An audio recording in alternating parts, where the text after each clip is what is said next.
میں نے بیان کیا وہ ڈبے اور بھینس کے دودھ میں، نیچے بعض لوگوں نے کمنٹس کیا ہوا ہے اس کو کیا پتہ، ڈاکٹر بنا ہوا ہے، بھینس کے دودھ میں اتنے جراثیم ہوتے ہیں اور ان کو کیا پتہ. ایکچولی یہ ٹوپی ڈرامے چھوڑ دو. نیچر کے خلاف کبھی بھی اتنی ہر چیز کے لیے وہ بہت زیادہ تحقیق کی، بعض چیزیں 2 اور 2 4 کی طرح ہوتی ہیں. میں نے کہا تھا نا تازہ دودھ پیو، نکالو اور پی جاؤ. اس نے کہا اس کو پتہ ہی نہیں ہے ڈاکٹر بنا ہوا ہے، تازہ دودھ پئیں گے وہ تو ایکچولی جراثیم اور یہ اور ٹوپی ڈرامے. تازہ دودھ میں جراثیم جب ہوں گے جب تھوڑی دیر اس کو رکھ لیں، پھر جرمز پیدا ہوں گے.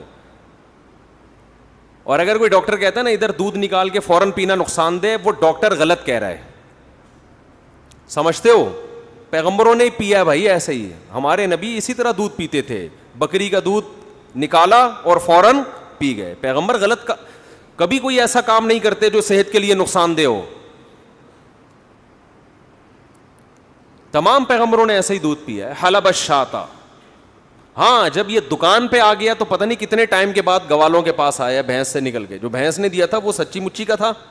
اب جو گوالا دے رہا ہے اس میں گوالے کے اپنے بھی کچھ چیزیں اس نے، مکھیاں، مینڈک، گوبر، بہت ساری چیزیں اس میں شامل ہو چکی ہیں، پسینہ اور پتہ نہیں کیا کیا ہوگا، اللہ ہی جانے. تو اسی وجہ سے اس کو چھان لینا چاہیے تاکہ اس میں سے لال بیگ اور مینڈک نکل جائے. آپ کہہ رہے ہوں گے مکھیاں ہوتی ہیں، مکھیاں تو بہت چھوٹی چیز ہے بھائی، مکھیاں تو بہت چھوٹی چیز ہے. جب کافی ٹائم گزر گیا تو اب اس کو بوائل بھی کرنا چاہیے. اب اس کو بوائل کریں کیونکہ اب یہ اس کنڈیشن میں نہیں ہے، اب تو اس میں پتہ نہیں کیا کیا شامل ہو گیا. تو اس کو چھانے بھی اور کیا کریں. لیکن پھر بھی یہ بوائل، یہ جو اتنی ٹائم گزرنے کے بعد جب آپ بوائل کر کے پئیں گے، یہ ڈبے سے پھر بھی لاکھ درجہ بہتر ہے. یہ ڈبے سے پھر بھی لاکھ درجہ بہتر ہے. اس پہ آپ کہیں گے مفتی صاحب آپ کی کیا تحقیق ہے، آپ کوئی ڈاکٹر ہیں؟ آپ پی کے دیکھ لو. یہ بھینس کا دودھ جو گوالے دے رہے ہیں نا، جس میں مینڈک بھی نہا چکے ہیں، غسل جنابت کر چکے ہیں مینڈک اس میں، اور پتہ نہیں کیا کیا ہے، اس کو جب اس کو بوائل کرنا ضروری ہے کیونکہ یہ قدرت کا دیا ہوا نہیں ہے، اس میں اپنے بھی تصرفات ہیں ان کے. تو اس کو جب آپ بوائل کرو گے تو پھر بھی یہ اس ڈبے سے بہرحال بہتر ہے. اس کی کیا دلیل ہے؟ اس کی دلیل ہے پی کے دیکھو، مزہ نہ آئے پیسے واپس. آپ ڈبے کا بھی پئیں، یہ پئیں، آپ کے چہرہ سرخ ہونا شروع ہو جائے گا تھوڑے دنوں میں. یہ جو گوالے والا ہے، سمجھتے ہو؟ کیونکہ یہ اس کو اس پروسیس سے نہیں گزارا گیا جو کمپنی عام طور پہ دودھ کو اس پروسیس سے، بھائی دودھ کو سیو کرنے کے لیے اس میں کیمیکل ملائے جاتے ہیں. ڈبے کا دودھ تو بہت عرصے سیو رہتا ہے. ٹھیک ہے جراثیم اس میں نہیں ہے، لیکن خالی جراثیم ہی دنیا کا سب سے بڑا مسئلہ نہیں ہے. وہ ایک میں کہتا تھا نا، ایک آدمی بائک لینے آتا ہے، ایک آدمی نے نئی بائک خریدی، محلے والے ہر تھوڑی دیر میں یار بائک دے دو میں پیٹرول ڈال لوں گا. اب وہ منع کیسے کرتا کہ بھائی پیٹرول بھی ڈال رہا ہے. ہر تھوڑی دیر میں بائک کی ایسی کی تیسی کر دی لوگوں نے، چلا کے پیٹرول ڈال کے. ایک دن کوئی بندہ آیا کہ جی بائک چاہیے، پیٹرول ڈال دوں گا. وہ خالی ڈبہ لے کر آیا، اس میں پیٹرول ڈال کے چلا لے، اس میں پیٹرول ڈال کے چلا. یہ کیا؟ اس نے کہا صرف پیٹرول نہیں چاہیے ہوتا، بائک کی اور بھی چیزیں کھنچتی ہیں. تو کمپنیوں نے جو ہے نا اپنے ڈبے کے دودھ کو مارکیٹ میں چلانے کے لیے جراثیم کو ہوا بنا کے پیش کیا ہوا. دیکھو اس میں جراثیم ہوتے ہیں، اس میں جراثیم نہیں ہوتے. واقعی نہیں ہوتے ڈبے کے دودھ میں جراثیم، لیکن وہ جس پروسیس سے گزرا ہے، اس پروسیس کی جتنے پروسیس سے وہ گزر چکا ہے اس کی وجہ سے اس کی وہ واٹ لگ چکی ہوتی ہے جو بھینس کے دودھ کی گوالے نے واٹ نہیں، گوالے نے صرف مینڈک کو ڈبکیاں دلوائی ہوتی ہیں اس میں. سمجھ رہے ہو؟ تو اس میں اتنے سارے وہ پروسیس. دیکھو تجربے سے بڑی کوئی چیز ہوتی ہے؟ ڈاکٹر بھی تجربے پر ایمان رکھتے ہیں نا، حکیم لوگ بھی. آپ کسی ڈاکٹر کو بتاؤ یہ دوا کھانے سے مجھے فائدہ ہوا ہے، ڈاکٹر کہے گا ساری تحقیق گئی ایک طرف، جب تجھے فائدہ ہو رہا ہے تو کھا لے. بھائی ڈاکٹر اگر کہے بھائی یہ کھائیں یہ نہ کھائیں، آپ کہیں ڈاکٹر صاحب اس سے فائدہ ہوا ہے اس سے نہیں ہوا، تو کہہ رہے ٹھیک ہے ریسرچ تو یہ بتاتی ہے کہ یہ اچھی ہے، لیکن اگر تجھے اس سے ہو رہا ہے تو پھر یہی اچھا ہے. تجربے سے بڑی کوئی دلیل بولو نہیں ہوتی. تو آپ تجربہ کر کے دیکھ لو، یہ والا دودھ اپنے بچوں کو پلاؤ، خود بھی پیو، آپ میں ریزسٹنٹ پاور بڑھے گی، آپ میں بیماریوں کے خلاف دفاع کی قوت بڑھے گی. آپ گوالے کی طرح مستنڈے ہو جاؤ گے معذرت کے ساتھ اگر کوئی گوالا بیٹھا ہوا ہے. گوالے دیکھیں کیسے ہوتے ہیں، ایسی پی کے نا، پیتے بھی اتنا نہیں ہے، صرف دودھ کی خوشبو میں سارا دن گھوم رہے ہوتے ہیں. وہ ادھر نکالا ادھر آیا.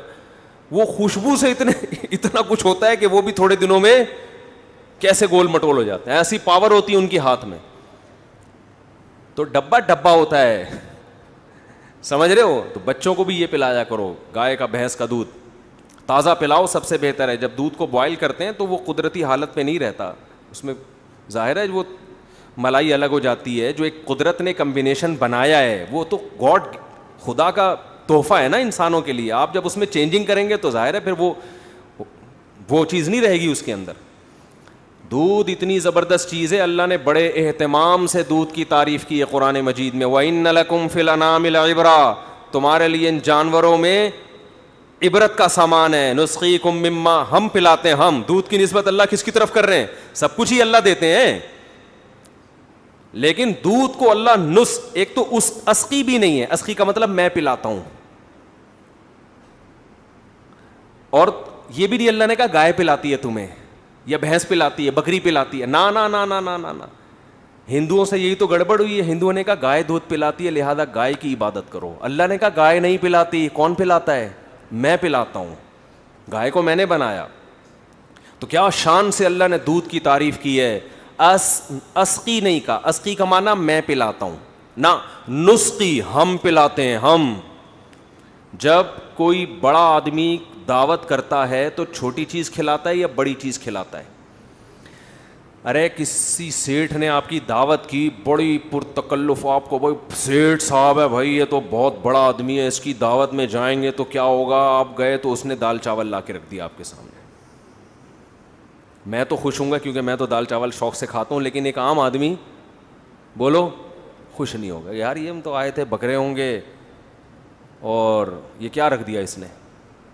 دوسری ایک پوائنٹ تو یہ ہوا کہ جب کوئی بڑا آدمی اکرام کے طور پر کچھ کھلاتا ہے تو چھوٹی چیز بولتے کیوں نہیں؟ دودھ پیتے تو بولتے نا. دودھ پیو گے تو بولو گے, ڈبہ نہیں بول سکتا. ہوتا ہے ڈبے میں بھی کچھ چیزیں لکھی ہوئی ہوتی ہیں اوپر نا, کہ vitamin A B C D کچھ لکھا ہوا ہوتا ہے, تو ہوتا ہے, میں اس کا انکار نہیں کر رہا, لیکن وہ آلٹرنیٹ قدرتی, یہ بھی قدرتی ہی ہوتا ہے ڈبے کا. لیکن اکثر اس کو ایسے پروسیس سے, یا تو سعودی عرب کا ڈبہ ہو نا, وہاں تو گائے کا دودھ اسی طرح پیک کر کے پلا دیا, تو یہاں کے ڈبے سعودی عرب کے ڈبے نہیں ہیں.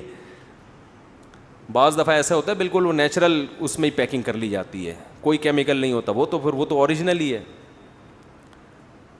تو اللہ کیا قرآن میں کہہ رہا ہے؟ اسقی نہیں کہ میں پلاتا ہوں, نسخی ہم پلاتے ہیں, یہ بتانے کے لیے کہ یہ پلانے والا بہت بڑا ہے اور تمہارے اکرام کر رہا ہے. یہ چھوٹا, یہ بہت بڑی ذات ہے,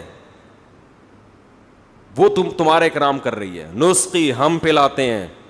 من بین فرثن ودمن, فرمایا سوکھا چارہ تم اس جانور کو کھلاتے ہو تو اس کے گوبر اور خون کے بیچ سے ہم تمہیں لبنن خالصن, ایسا دودھ اس کے تھنوں میں اتارتے ہیں, خالصن جس میں نہ گوبر کی بدبو, نہ گوبر کی رنگت, نہ خون کی بدبو, نہ خون کی رنگت. اللہ اس کے کلر کی بھی تعریفیں کر رہے ہیں اور اس کے ٹیسٹ کی بھی تعریفیں کر رہے ہیں, لیکن اللہ کا کلر بھی ہمیں پسند نہیں آ رہا اور اللہ نے جو ٹیسٹ پیدا کیا وہ بھی ہمیں پسند نہیں آ رہا. بچے کہتے ہیں ابو ہیک آ رہی ہے, بھینس کے دودھ سے کیا آ رہی ہے؟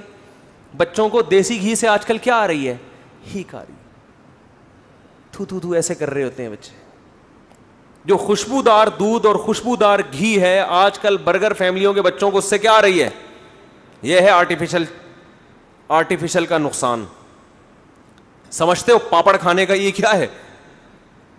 یہ نقصان ہے. جو پاپڑ کھائے گا دودھ نہیں پیے گا وہ. تو اللہ فرماتے ہیں من بین فرثن ودمن لبنن خالصن, لبن خالصن جس میں نہ گوبر کی بدبو, نہ خون کی بدبو, نہ گوبر کی رنگت, نہ خون کی رنگت. یہ تو اس کا کلر ہے اور مزہ کیسا ہے؟ سائغ للشاربین, پینے والوں کے حلق میں پھسلتا چلا جاتا ہے. ہمارے حضرت جب اس آیت کی تلاوت کرتے تھے فرماتے ہیں اتنا مزہ آتا ہے کہ جیسے ایک گلاس دودھ تو پی لیا ہم نے, پھسلتا چلا جاتا. حضرت تو بہت خلاف تھے کہ چائے کے نا, تو وہ کہتے تھے اللہ نے اتنا اچھا دودھ پیدا کیا, پتی ڈال کے دودھ پتی بنا کے بیڑا ہی اس کا غرق کر دیا.